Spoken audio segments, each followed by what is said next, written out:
দেশের অবস্থা টালমাটাল, পুরো দেশ ক্ষতিগ্রস্ত হয়েছে সহিংসতায়। বাংলাদেশ ক্রিকেটও ক্ষতিগ্রস্ত হয়েছে তাতে। বাংলাদেশ দলের পাকিস্তান সফরের প্রস্তুতি কেমন, দলের আপডেটটা কি, সেসব নিয়েই আজকের লেটস প্লে। সাথে আছি আমি মাজহারুল ইসলাম। বাংলাদেশ দল কিছুদিন পরেই পাকিস্তান সফরে যাবে, সেখানে দুইটা টেস্ট খেলবে, কারণ বাংলাদেশ দল টেস্টে সবচেয়ে পিছিয়ে আছে। কিছুদিন আগেই বাংলাদেশ দল টি-20 খেলে এসেছে, সেখানে খুব ভালো করেছে তেমনটা নয়, কারণ যে আশা ছিল যে সুপার 8-এ বাংলাদেশ ভালো করবে সেটা করতে পারেনি। এখন পুরো ফোকাস টেস্টে নিতে হচ্ছে। ভালো একটা প্রস্তুতি দরকার ছিল, যেখানে 4 দিনের ম্যাচ খেলবে বাংলাদেশ দল, যারা অস্ট্রেলিয়ায় আছে এইচপির হয়ে, সেখানে ভালো একটা প্রিপারেশন হবে। সেটা কিন্তু হচ্ছে না, কারণ যে সহিংসতা হয়েছে বাংলাদেশে, যেই কারফিউ জারি করা হয়েছিল, তাতে কিন্তু ঠিক মতো প্রস্তুতি নেওয়া যায়নি। কারণ 3 দিনের ম্যাচ বাতিল হয়েছে, যেটা কিনা চট্টগ্রামে হওয়ার কথা ছিল এইচপি এবং বাংলাদেশ টাইগার্সের মধ্যকার, সেটাও ঠিক মতো হয়নি। তাতে বাংলাদেশ দলের তারকাদের প্রস্তুতিটা ঠিকঠাক হয়নি। অনেকেই নিজের মতো করে মিরপুর স্টেডিয়ামে অনুশীলন করেছেন, যেমন শান্ত, রিশাদ, তানভীর এবং তাইজুল, তারা করেছেন, কিন্তু আরও বড় বড় তারকা যারা রয়েছেন তারা কিন্তু ঠিকমতো প্রস্তুতি নিতে পারেননি।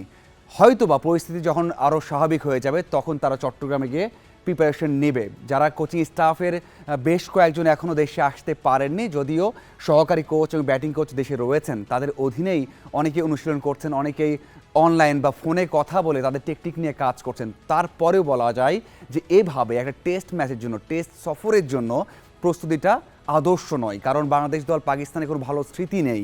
মুলতান টেস্টের কথা আমাদের মনে আছে, যেখানে খালেদ মাহমুদ সুজন কান্না করে বেরিয়ে গিয়েছিলেন মাঠ থেকে। এরপর বাংলাদেশের ওই রকম কোনো ক্লোজ ম্যাচ তাদের এগেনস্টে খেলতে পারেনি। সেখানে বাংলাদেশের যে পরিস্থিতি, টি-20তে ভালো করতে পারছে না, ওয়ানডেতেও বাংলাদেশ দল তাদের পারফরমেন্সটা হারিয়ে ফেলেছে, সে যাই টেস্টে এমন চ্যালেঞ্জ নেবে, সেই চ্যালেঞ্জে এইরকম প্রিপারেশন অবশ্যই কখনোই কাম্য নয়। কারণ বাংলাদেশের কোনো এনসিএল নেই, ঘরোয়া কোনো 4 দিনের ম্যাচ নেই, এখন প্রায় 4.5 মাস পর টেস্ট খেলবে, সেখানে এমন একটা প্রিপারেশন নিয়ে যাওয়া আরও বেশি শঙ্কার। এখন জন্ম সনদ দিয়ে খোলো বিকাশ স্টুডেন্ট অ্যাকাউন্ট, নিজের বিকাশ নিজে কর।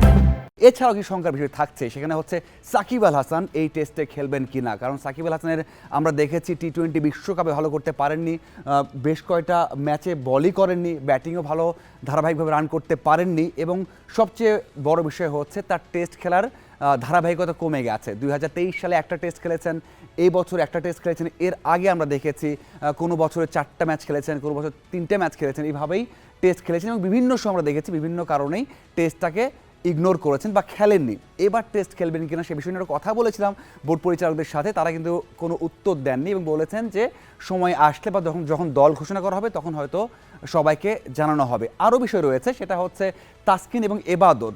টেস্ট ম্যাচ বলা হয় যে 20 উইকেট নেওয়ার ম্যাচ, যে দলটা 20 উইকেট নেবে তারা টেস্ট জিতবে, কিন্তু বাংলাদেশ কখনোই পাকিস্তানের বিপক্ষে টেস্টে এত ভালো বল করতে পারেনি। কিন্তু সেখানে বড় দুইজন বোলার, এবাদত ইনজুরিতে রয়েছেন, ব্যাক করবেন কি না সেটাও কিন্তু এখনও নিশ্চয়তা নেই, বিশেষ করে খেলবেন না এটা অনেকটাই নিশ্চিত হয়ে গেছে। অন্যদিকে তাসকিন লঙ্গার ভার্সন থেকে নিজেকে অনেক আগেই সরিয়ে নিয়েছেন, যে তিনি লঙ্গার ভার্সন বেশ কয়েক বছর বা কয়েক মাস খেলবেন না। সেই ক্ষেত্রে এই দুই বোলারকে পাওয়া যাবে না। সেখানে দায়িত্ব নেবেন কে, হাসান মাহমুদ নাকি খালেদের মতো বোলাররা? তারা কিন্তু একেবারে যে ম্যাচ উইনিং স্পেল সেটা করতে পারেননি। সেই দিক বিবেচনা করে অবশ্যই বলতে হচ্ছে বোলিংটাও বাংলাদেশ দলকে ভোগাতে পারে।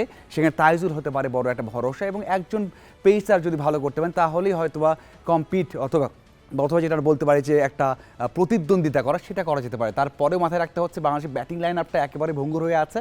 সেখানে যেখানে খেলা হবে রাওয়ালপিন্ডি এবং লাহোরে, সেখানে অবশ্যই ব্যাটসম্যানরা বেশি সুবিধা পাবে। বাংলাদেশ দল যদি পারে যে একটা ম্যাচ প্রতিদ্বন্দ্বিতা করবে, তাহলে অবশ্যই এই যে ব্যাটসম্যানদের অফ ফর্ম, বিশেষ করে শান্ত, লিটন, মুশফিক আছেন, মুশফিকের মতো সিনিয়ররা অবশ্যই দায়িত্ব নেওয়ার চেষ্টা করবেন। এছাড়াও আমরা যদি বলি যে দীপু একেবারে জুনিয়র একজন ক্রিকেটার, তাকেও কিন্তু রাখা হয়েছে এই দলে ভরসা রেখে, কিন্তু সেভাবে কিন্তু পারফর্ম করতে পারেননি। তারাও কিন্তু এখানে বড় একটা চ্যালেঞ্জের মুখে পড়বেন। তবে আমার মনে হয় যে একটা জায়গায় চেঞ্জ আসতেই পারে, সেটা হচ্ছে ওপেনিংয়ে সাদমানকে পাঠানো হয়েছে অস্ট্রেলিয়াতে, যেখানে ডারউইনে পাকিস্তান এই দলের বিপক্ষেই প্রস্তুতি ম্যাচ খেলেছেন, একটা 50 করেছেন এবং সেখানে দীপু রয়েছেন। তারা যদি ভালো করতে পারেন তাহলে কিন্তু একটা কনফিডেন্স নিয়ে আসতে পারবে। যে প্রিপারেশনের কথা বললাম, একমাত্র যারা দেশে বাইরে গেছেন, অস্ট্রেলিয়াতে আছেন, এইচপি দলের হয়ে খেলছেন পাকিস্তান এই দলের বিপক্ষে, তারাই কিন্তু একটা ভালো প্রিপারেশন নিতে পারছে এবং তারা হয়তোবা সেখান থেকে আমরা দেখতে আরও দুইজন পেসারকেও হয়তোবা এই টেস্ট স্কোয়াডে রাখা হবে। এখন দেখার অপেক্ষায় বাংলাদেশ দল বাকি সময়টা গিয়ে প্রস্তুতি নেয়। যেটা বলছিলাম যে কোচিং স্টাফে এখনও 2 থেকে 3 জন রয়েছেন, হেড কোচ এখনও আসেননি।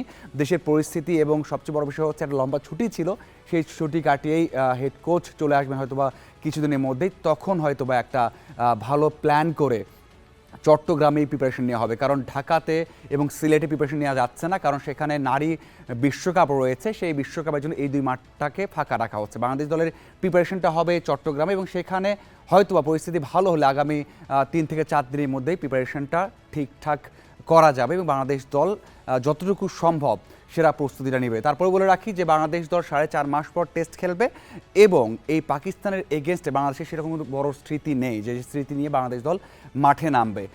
দেখার অপেক্ষা এই টেস্টের জন্য বাংলাদেশ বাকি সময়গুলো কীভাবে প্রিপারেশন নেয় এবং যারা স্কোয়াডে থাকবেন, বিশেষ করে নিশ্চিতভাবে স্কোয়াডে আছেন, তাদের প্রিপারেশনটা, যারা অস্ট্রেলিয়াতে আছেন এবং যারা চট্টগ্রামে প্র্যাকটিস করবে তাদের প্রিপারেশনটা কেমন হয়, এর সমন্বয়ে কিন্তু বাংলাদেশ দল ভালোভাবেই একটা আশা বা একটা প্রত্যাশা তৈরি করতে পারবে যে পাকিস্তানের এগেনস্টে বাংলাদেশ দল কেমন করতে পারে। সেটাই এখন হয়তোবা দেখার অপেক্ষা।